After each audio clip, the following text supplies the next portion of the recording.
overview of the Cultural Revolution, we are going to look at Mao's role from 1959 all the way through to his death in 1976. So we'll start in 1959, following the failure of the Great Leap Forward in China, where Mao decides to resign as president of the party but remains chairman. Now, the reason that he resigns is because he needed to take part of the blame of the failures of the Great Leap Forward due to its devastating impact on the population. He is then replaced as president by Liu Shaoqi. He takes role of president. Zhou Enlai remains premier, the prime minister, and Deng Xiaoping becomes the CCP's general secretary. So those are our three big people in positions of power.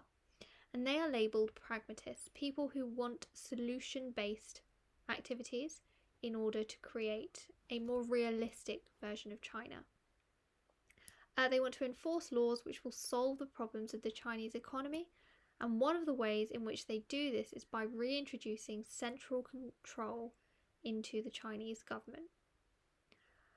However, by the mid-1960s, Mao becomes concerned about their leadership and feels China is moving too far away from its communist ideals. He is worried that the middle-class experts and townspeople were becoming wealthy at the expense of the peasants. So what he does in July 1966 is he swims in the Great Yangtze River at the age of 72 to symbolise his strengths as a leader and his ability to overcome hardship.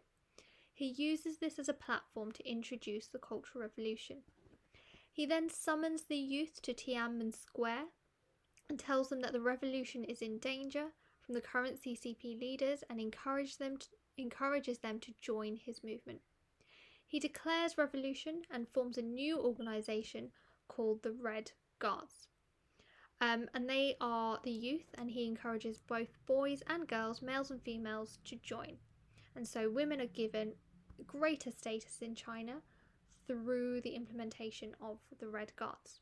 He tells them that they must remove anti-communist elements from both within the party, outside the party, in schools, universities and societies, and declares this as the removal of the Four Olds. He creates a cult of personality and issues 740 million copies of the Little Red Book, which is a book detailing the aims of the Cultural Revolution and of the Communist Party. It's used as a method of indoctrination and of control. The Red Guards move forward to comply with Mao's orders, and they create mass destruction through China. They burn books, they destroy libraries, they destroy bookstores, they destroy schools, museums, anything that is labelled as part of the Four Olds. They target old traditions, old cultures, old customs, and old ideas. And that creates mass destruction in China. They were supported by a group of individuals called the Gang of Four, who were led by Mao's wife, Jiang Qing, and they were also supported by the leader of the PLA, Lin Biao. The Red Guards targeted Liu Shaoqi, who was labelled as an enemy of communism. He, as we said before, was the president of China. They claimed he was a counter-revolutionary due to his pragmatist ideas, and they jailed him. Here he eventually died because they refused to issue him with medication for his diabetes. Now, the Red Guards were creating mass destruction in China, and this became of some concern to Mao, as they were destroying infrastructure and began to divide up within themselves, and Mao started to feel slightly out of control. So in order to gain back control, he calls upon the help of the PLA and Lin Biao to disband the Red Guards and send them up to the countryside to support agricultural work. This became known as the Up to the Mountains and Down to the Countryside campaign. Here the Red Guards were re-educated, they were redeployed to support the agriculture and support the growth of agriculture, as that was suffering due to the Cultural Revolution. So here we start to see losing of intensity of the Cultural Revolution. Mao is no longer encouraging destruction, but instead the focus is turning towards the agriculture and improving that. But there are some consequences of the Cultural Revolution. And part of those consequences are the fact that it was believed that over 1 million people were killed as part of the Cultural Revolution. The Red Guards were upset about the fact that they were sent to the countryside. They weren't able to support agriculture in the way that Mao had wished, as they didn't have the skills to do so. So it required a lot of work on part of the farmers to upskill these Red Guards. They then became known as this lost generation of individuals, as a number of these Red Guards never made it back to their families.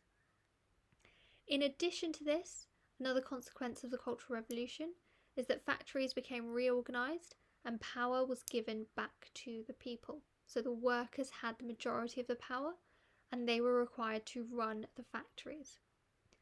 What this meant is they didn't have the skills to do this effectively.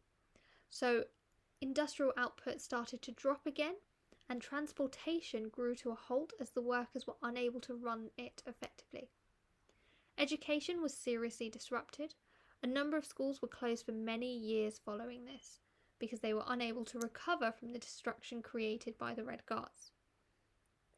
In addition, private land was yet again taken away from the peasants, and a large number of the CCP were weeded out. So anybody who didn't support Mao and his communist regime were weeded out, and they were replaced by members of the PLA. The PLA eventually made up 2/3 of the Politburo, so their power grew significantly through the course of the Cultural Revolution. The other government officials, the opponents, were sent to the countryside. They were exiled. This includes Deng Xiaoping, and as we've already said, they were replaced by members of the PLA. But overall, what the Cultural Revolution allowed Mao to do was, to some extent, he was able to regain his ultimate power as leader and weed out any opposition that he had.